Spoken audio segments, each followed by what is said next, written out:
9 জিলহজ্জের ফজর থেকে 13 জিলহজ্জের আসর পর্যন্ত প্রত্যেক ফরজ নামাজের পর তাকবীরে তাশরিক পড়া ওয়াজিব।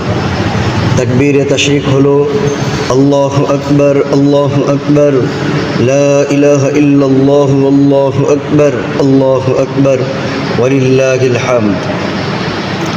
অর্থ আল্লাহ সর্বশ্রেষ্ঠ, আল্লাহ সর্বশ্রেষ্ঠ, আল্লাহ ছাড়া কোনো উপাস্য নেই, আল্লাহ সর্বশ্রেষ্ঠ, আল্লাহ সর্বশ্রেষ্ঠ এবং সকল প্রশংসা আল্লাহর জন্য।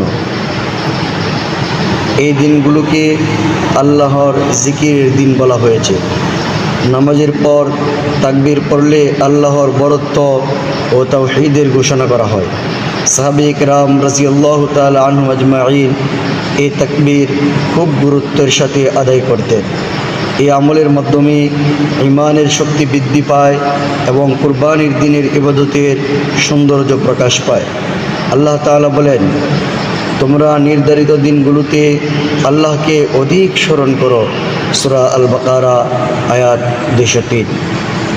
পুরুষরা কিছুটা উচ্চস্বরে এবং মহিলারা আস্তে পড়বেন। ফরজ নামাজের সালাম ফেরানোর সাথে সাথেই একবার